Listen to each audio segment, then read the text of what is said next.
They are. Good morning, everybody. Can you hear me okay?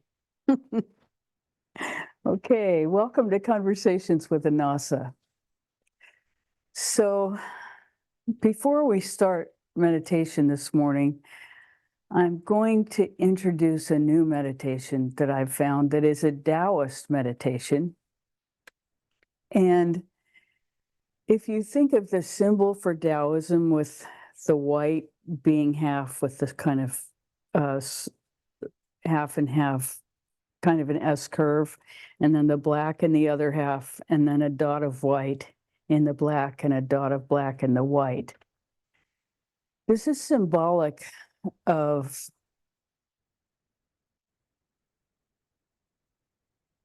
really so many things throughout nature and related to life and death itself, the whole life cycle. And the white is the white, the golden white light that comes from above that regenerates everything, sunlight. And the dark is the earth, which has finite life contained in it. And so there's a kind of breathing that we can do that represents an acceptance of this and a unification of this, that I think as we approach death, this is a really important practice to cultivate, because the in-breath is the taking in of life force, the bringing down of the white light from above. And the out-breath is the allowing of all the waste removal, and everything that doesn't serve is pushed out by the darkness from below. And then we take in the life force with the in-breath. And then we release all the toxic energy with the darkness, takes it all out. So we're pulling in all the radiance of life force, and we are allowing to be released. Because if you think about the breathing process itself,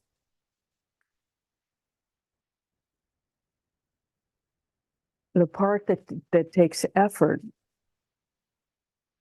is the exhale. The inhale is created by the vacuum that happens in the exhale until the final breath, and then we're done. So we are taking in life energy and we are allowing the dead parts to go. And this is a practice that we can do. It's so calming for the body.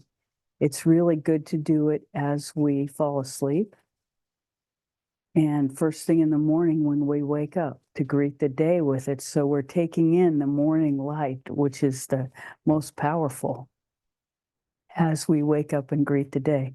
So let's try it. So it's really simple. The golden white light from above on the inhale, and the darkness from the earth on the exhale.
As you're ready, holding your attention inside, slowly open your eyes.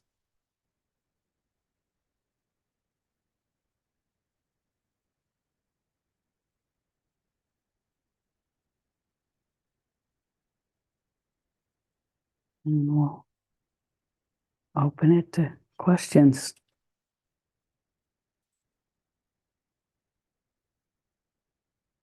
So we're going to share a few things that we observed in the body doing this practice.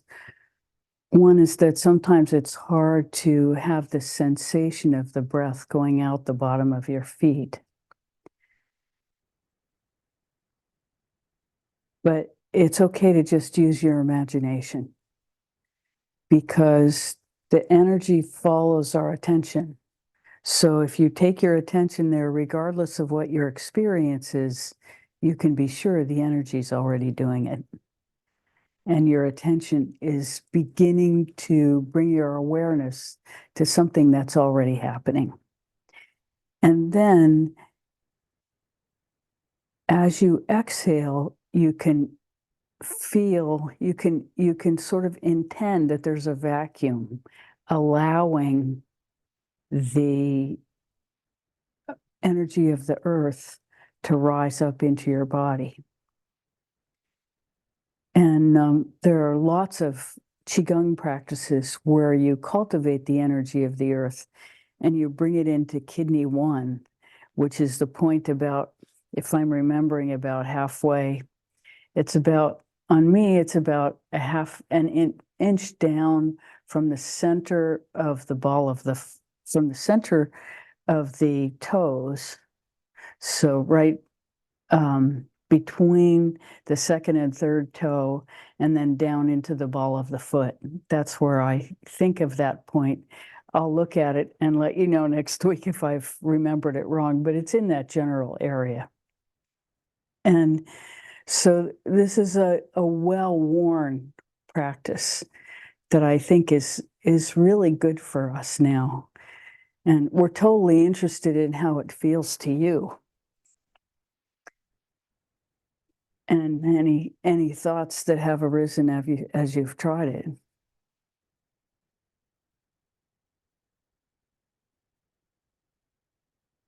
We noticed initially in ourselves some resistance to it. Felt like allowing death. And, we've been taught our entire life to resist death. And everything we do is about pushing it away. And our culture is in total denial. So it's the matrix of belief that creates that resistance. This pathway is already happening. And as we participate in it more and more, our fear of anything is going to dissipate. Because every fear has its roots in fear of death. And so in the embracing of the process of regeneration and elimination, which are, our bodies are doing this constantly. Every cell is doing this, taking in energy and releasing toxins. We have a completely different body every 7 years that we don't have to do anything to create except eat food. And that's the reason the quality of our food is important, because the quality of our food is, of course, contributing to the qualities of our rebuilding. And so it's a way of very, very simply integrating our awareness into what's already real.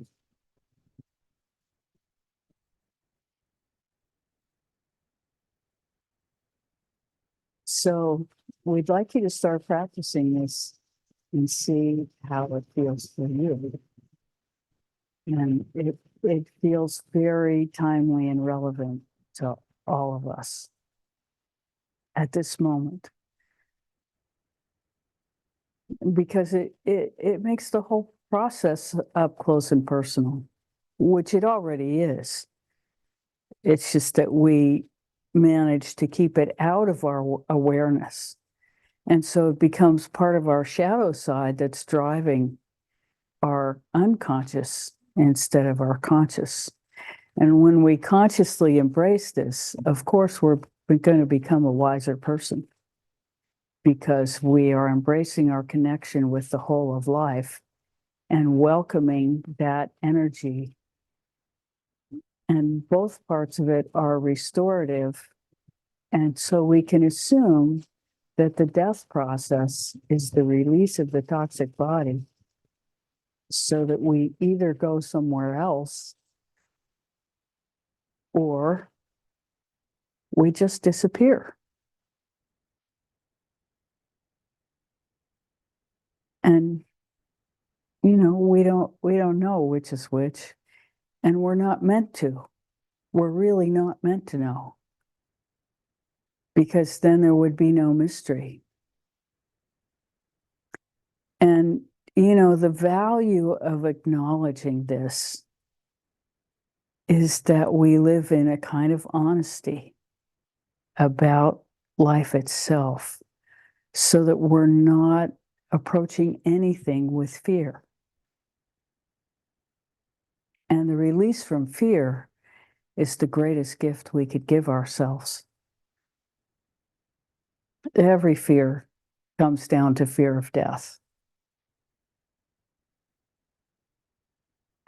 So when we consciously embrace that with every conscious breath we take, then we are in alignment.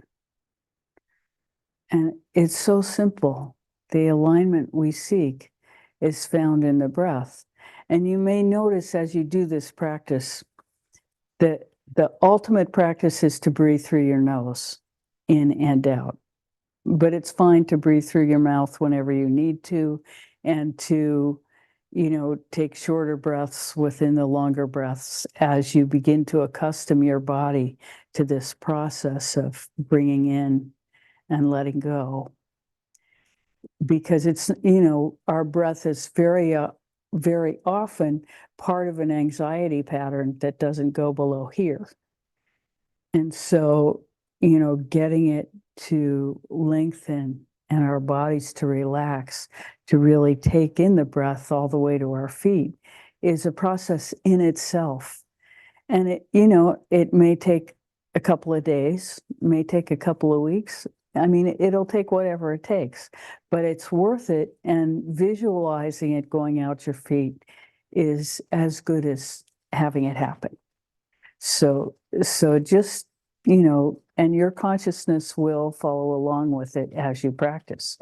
And then there's sort of a pulling energy up from the earth that is also our body's already doing it.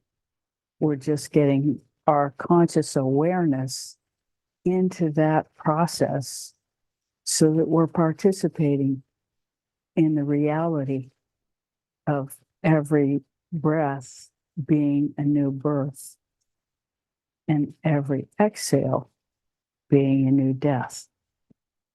And it's as simple as that. And then the bigger patterns happen in our lives as things that die outside of us have already died inside of us. The process is the same. It's just that our external awareness, we may be so separate from our own internal process that we've lost the linkage between the inner and outer experience. But this breathing, this very simple breathing, will connect us very deeply to the entire physical world around us, nature, which we've also gotten so isolated from, especially in the winter, because it's, we tend to stay inside most of the time. So we're excited to bring this, and it feels important, even though it's the simplest thing we've ever taught.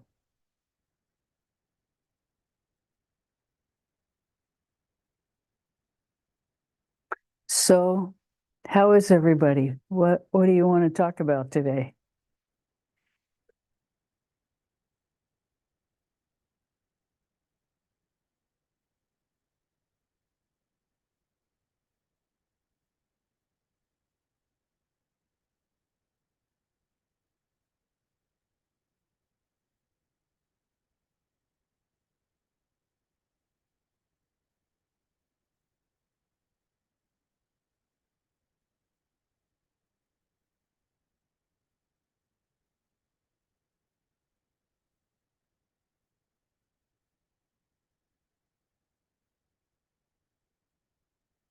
As we often do, we're having trouble with pronouns this morning. So Rebecca's tired. We had a big concert last night, and it was a lot of energy output. And then we were really wired and couldn't get to sleep till very late. And so a little bit of fatigue this morning, but it was so much fun. There's joy too.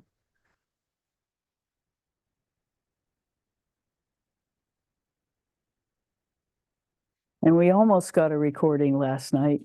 Uh, it was all set up and something happened and it just didn't record. So,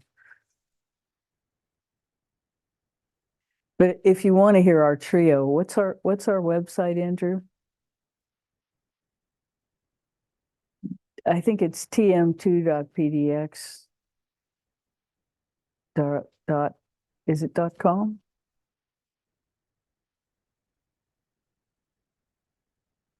Anyway, if you ever want to hear us, I think that's our website. If it's not, Andrew will text it to me and I'll put it in the chat for everyone. There we go. We hope you heard that. Andrew's going to text it to Brenda, who will put it in the chat. So we do play regularly, and we enjoy it a lot. It's a lot of fun.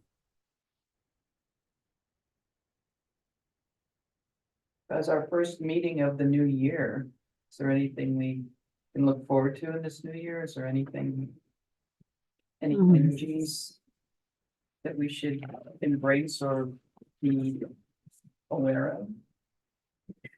So Brenda's asking if, as we enter this new year, there are any energies to embrace or be aware of. Well, we can speak a lot of astrological gobbledygook, which is sort of how it will be received, because unless you know your own chart, telling you what's happening in the global sky is not going to be very helpful. Even though we just watched a presentation on it yesterday, it doesn't really translate unless you know how it affects you.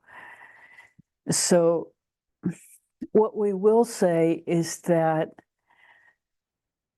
in the global scale of things, it's a mixed year. There are some very beautiful energies that will become available, and some very dark and kind of tricky energies that will be available. And we can say that in terms of countries, many countries are in their Rahu cycle right now, including the US, Russia, Israel, I think Great Britain, and that's all I can say with confidence at this moment, because I haven't thought about it in a while. But Rahu is the planet of insatiable desire. And so it doesn't always, it's not based in wisdom. Wisdom comes from Jupiter, and Rahu just wants more of everything: power, money, success in the world, all of the worldly things that people want. That's Rahu energy. and it drives insatiable desire. So you can see that kind of playing out in the political world. And so there's that happening. But we would say personally, this is a really great time for spiritual growth. And it's the time in our lives, everybody on this call. I mean, it's always time to work on spiritual growth. But as we are in the third stage of life, it's even more important. It's critical because it determines how we approach death. And if we can approach death with equanimity, we've had a successful life. It's as simple as that.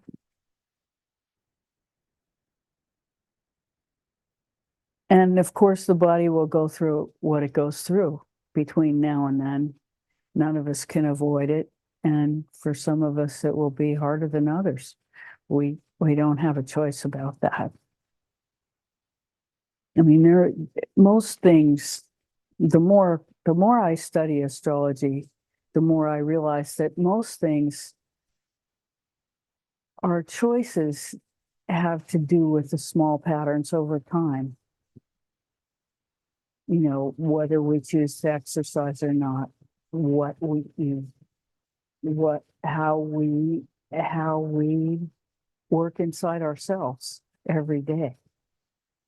These decisions that we make over time really determine who we are and how we behave. And everybody on this call is on this call because of the decisions you've made in the past to be honest internally with who and what you are and try to discover how to know that deeper and live in alignment with it. So you can see the fruits of the past decisions. And this is really what we would call karma. And it's a very interesting thing whether we live from history, from the past, or in the future. And the future is mental fantasy. And, AI is sort of carrying that to the extreme. It's projecting information, but it's not based on wisdom. The past is lived through wisdom. It's experience that teaches us what's really important and brings us ever deeper into ourselves.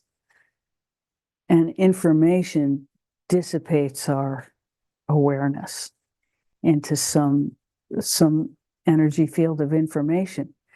But it's about information itself. It's not about who and what we are or where we came from. And therefore, it's not really about where we're going in the deepest sense of the word. Because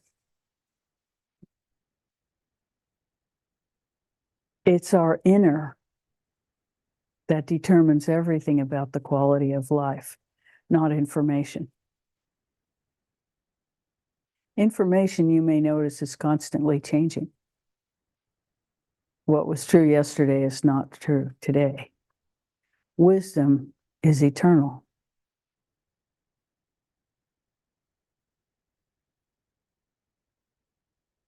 It has not changed. Our history only goes back centuries.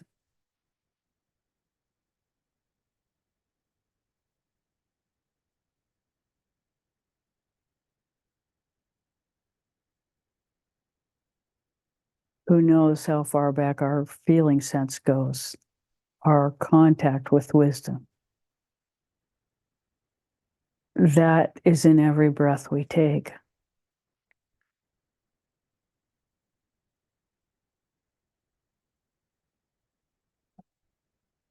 Hear that so much of what you're saying this morning is resonating, and the word that keeps coming from me is gratitude, with all the things that gratitude for what you learn each day and gratitude for experiences you have. And it just seems so powerful. So what you can't hear is that the expression of gratitude, that gratitude is so much a part of everything that we're talking about, because it's the gratitude that brings us ever deeper. And also allows us to approach that equanimity and drop the fear. Because in the field of gratitude, we understand all parts are welcome. That life is lived through experience, and death is part of that. And you know, we've all what's coming to mind, I don't know why, but the first time I ever jumped off a high dive and how terrified I was at jumping 12 feet, knowing I was going to land in water and be fine, but not knowing that. And that feeling of being in the air, totally suspended for, what felt like a lifetime when I was a child. And then the tremendous relief of coming up from the water and breathing. And and and the exhilaration that followed that. And life is so, it can be over just like that. We were driving to the concert last night, and as we got on the highway, there was another car. This was totally unpredictable, that was changing lanes right into where we were entering. And it was like a split second, the difference between whether that was going to be. It was already, it was in motion as and the awareness of it actually followed the experience of it, because it happened so fast. And it was just like, well, that could have been it. And, neither driver would have been responsible for it. I didn't see a signal, but that doesn't mean that it wasn't there. I was looking, but I don't usually look at 2 lanes over. I look at the lane that's coming toward me. So I might not have even seen a signal. It was just like, but that it's not an issue of blame. It's like, oh my God, that could have been it. Just like that. Life altering. And who knows how many of those we have in a week that we're not even aware of.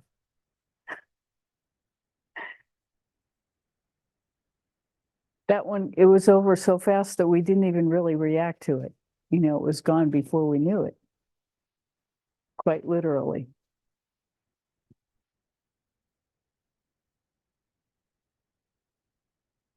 It can happen in an instant.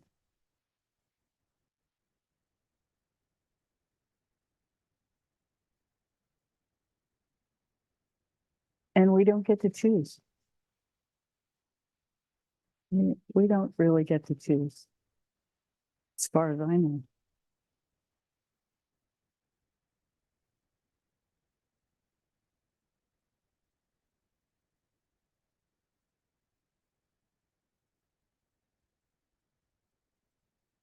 But, this is another critical point about it, the willingness to not know and to be at ease in that not knowing.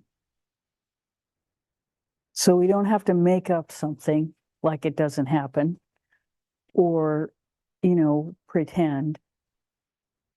And we don't have to pretend to know what happens, that we're going to eternal life. Well, of course, that's true in a sense, but what does that mean? We have no idea what that means.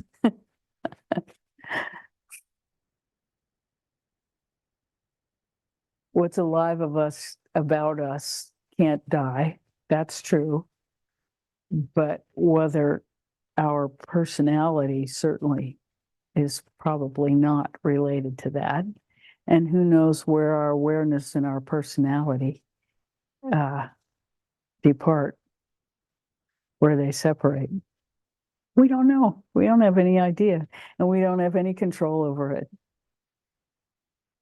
And it's sort of that same feeling, you know, absolute terror and knowing that if there's another side, we'll see it. And if there isn't, we won't. And that's all we get to know.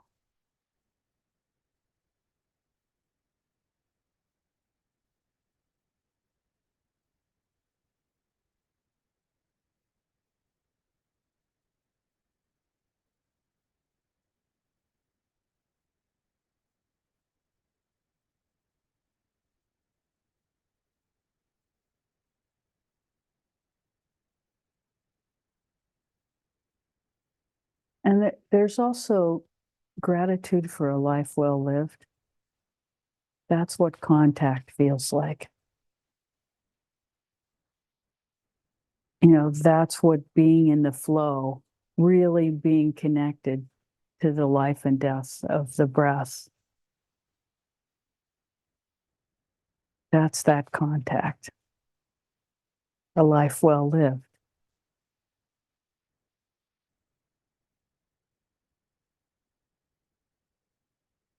And, you know, recently Lama Wandu died.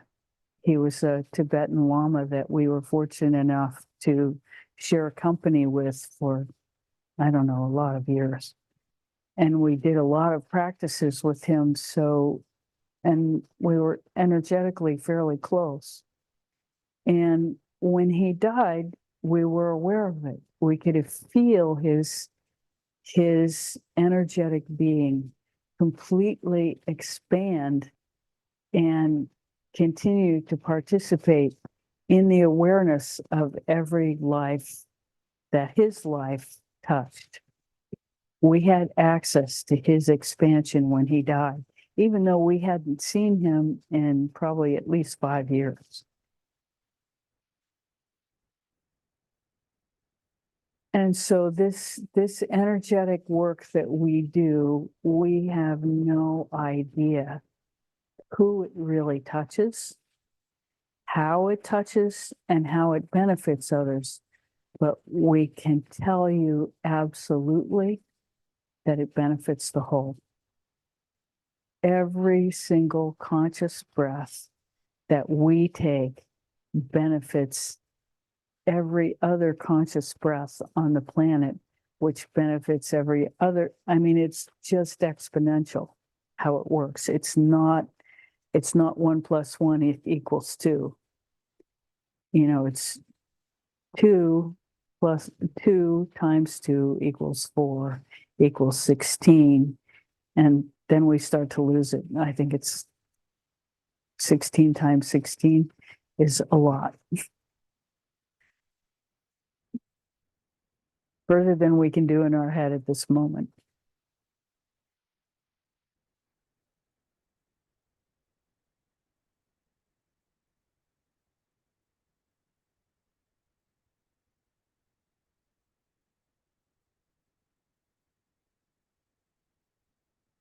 So that's how it works.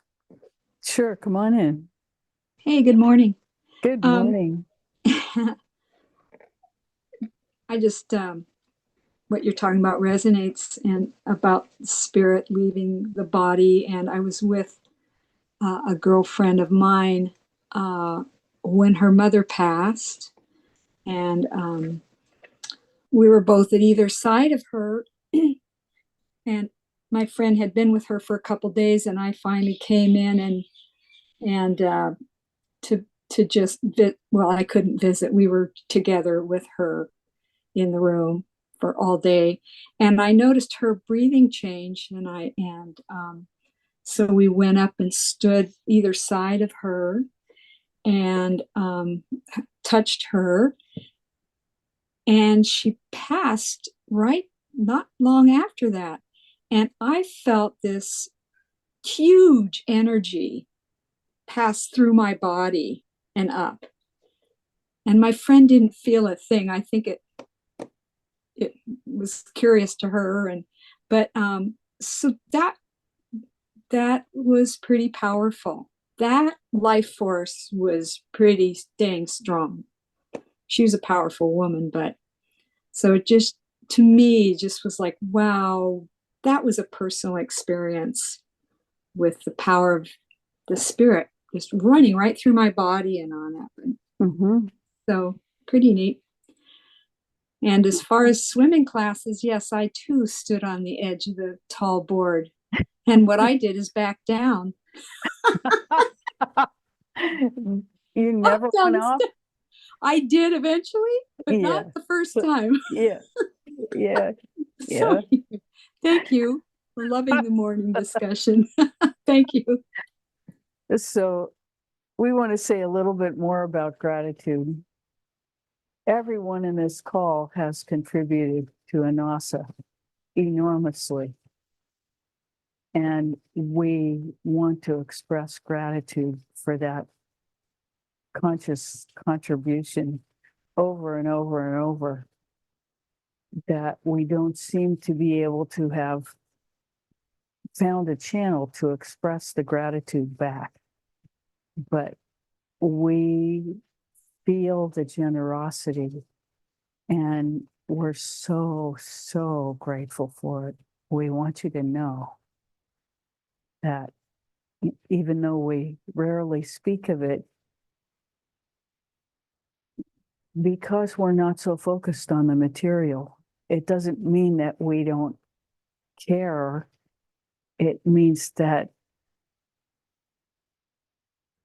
we're happy to have the opportunity to say it for real, so that you know in your hearts how much it's appreciated, the demonstration of generosity. And it's very moving for us to speak of it. Thank you.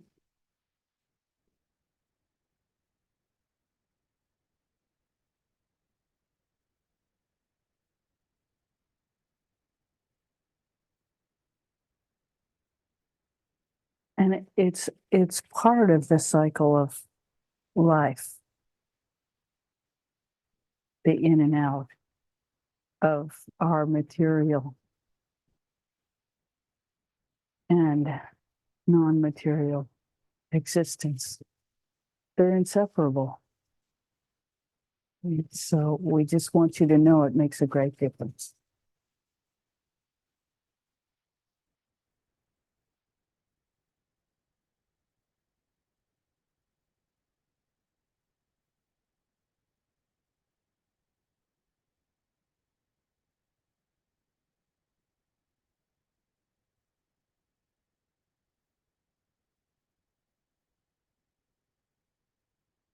So the other thing we can say about this year is that it's an incredible opportunity for inner growth, because there are a lot of diverse energies coming available, both what we would think of as beneficial and what we would think of as challenging.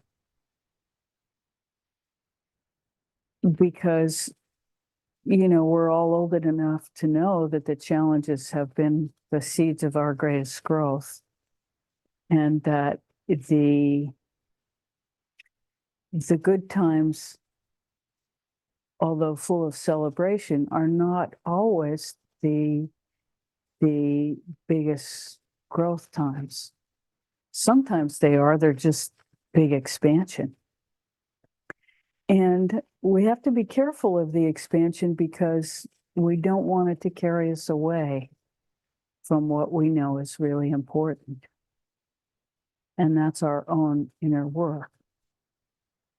And that's the danger of the expansion. So we can expand right out of our field of awareness and get lost in the material. It's easy to do. And all of us do it part of every day. It does happen. And, you know, that's all we'll say about it.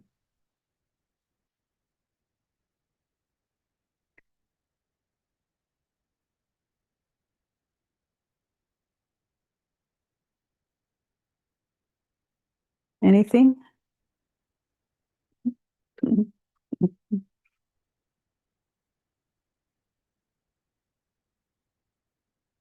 Andrew played so beautifully last night. It's really, there was a 9-foot Steinway, and the sound was just clear as you can imagine. It's like it, and the piano, if I'm saying it right, the piano was evenly regulated. So what often happens with a piano is that, certain sounds, certain notes will pop out. They'll be louder than others. And so the pianist has to memorize where those are sort of instantly and use a different touch to to manage the quality of the sound within the context of what's happening. And it makes a huge difference. And so he didn't have to accommodate that in the ways he usually has to. And the thing about him is that every time we go someplace different, he has a whole new instrument to learn, usually in about 10 minutes. And so, the other two of us, at least we're playing on the same instrument all the time. So it was really quite wonderful last night. We were all on, all three of us.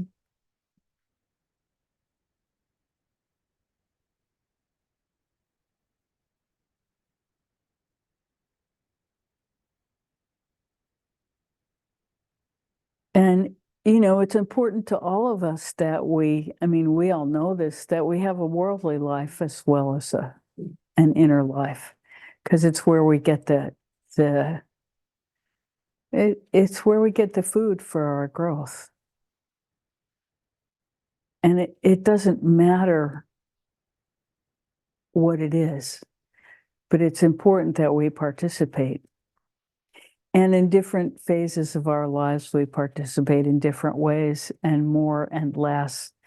And sometimes it's totally appropriate to just hibernate for a while. And other times it's nice to be just out there.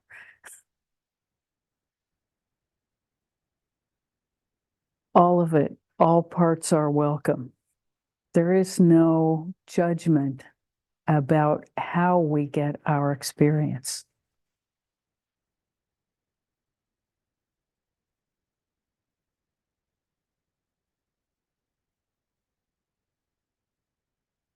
We are all so blessed to be even having this conversation.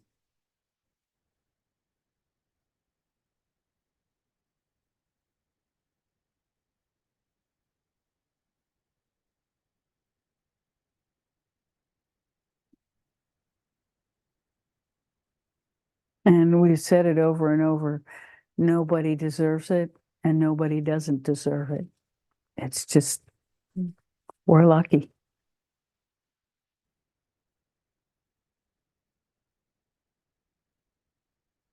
What else?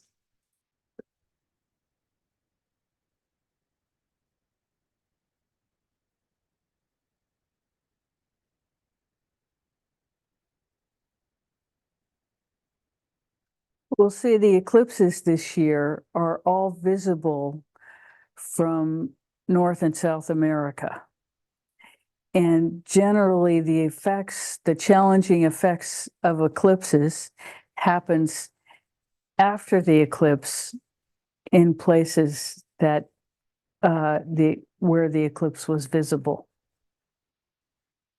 So, and it can be weather events, it can be things like earthquakes and fires, which we've had plenty of in the last few years.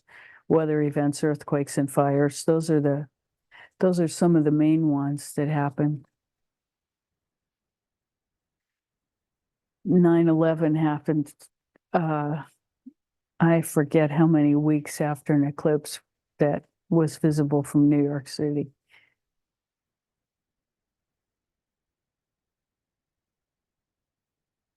So eclipses are considered to be negative omens,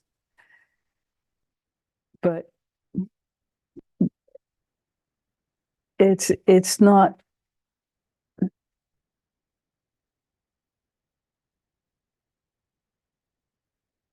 Put it this way, we will not leave the country because of the eclipse for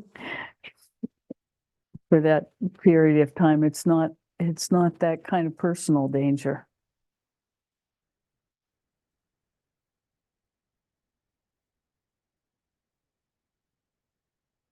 But we did buy earthquake insurance.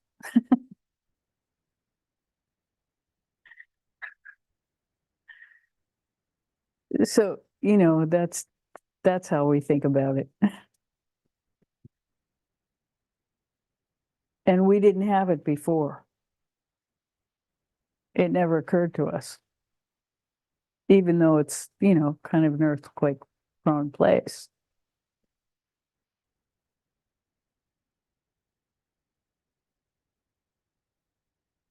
But we think it'll happen out in the ocean and the Cascades will protect us.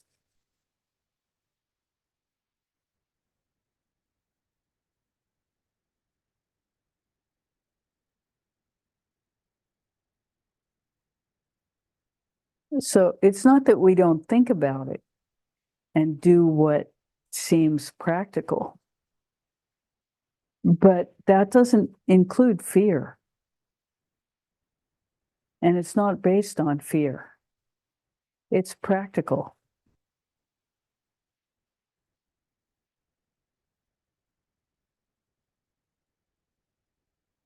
As a friend of mine repeats, I don't know who said it first, but you still tie up your camel when you stop to rest. Taking care of the practical is part of life.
Conscious breathing.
One thing we'll say is that this conscious breathing allows us to reach a state of openness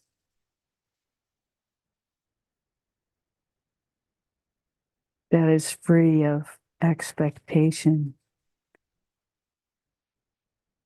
or any particular flavor.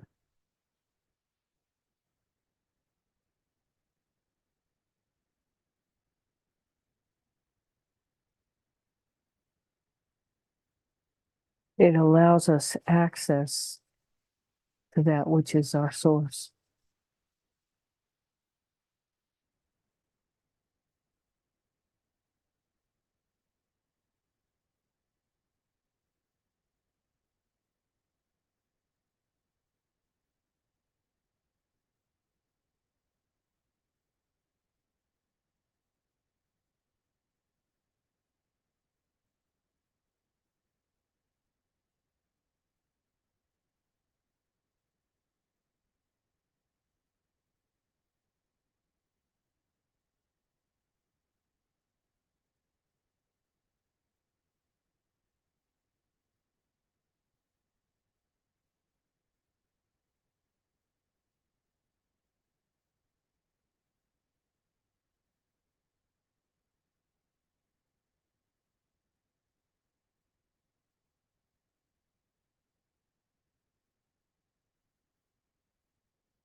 We welcome your questions, comments.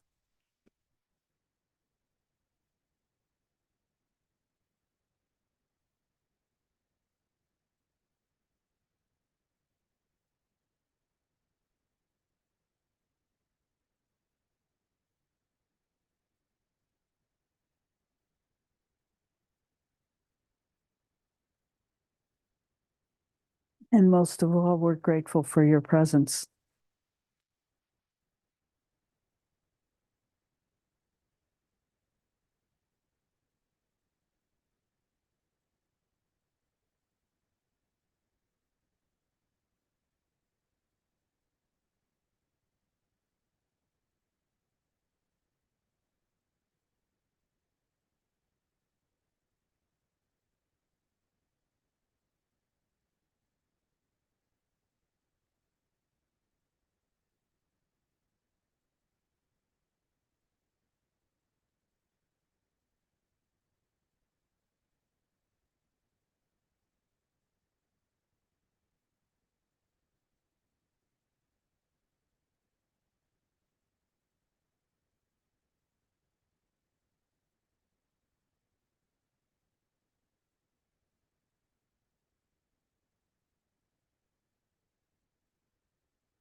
So we're a little bit tired this morning, so let's go into meditation and practice the new work.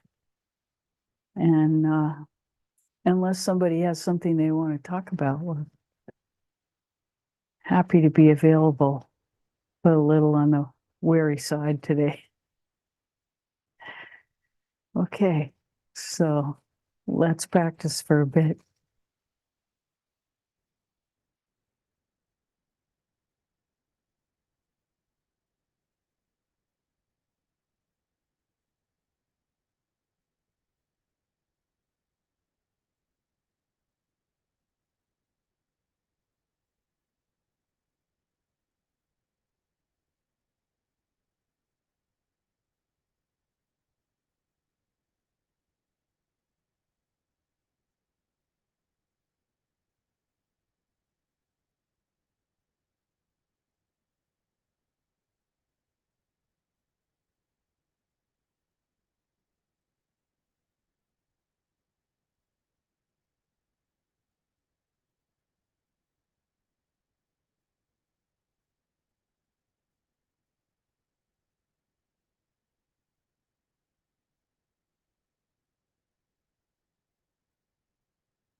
Thank you so much for coming today.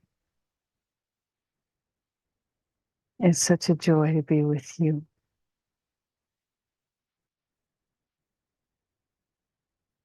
Bye for now.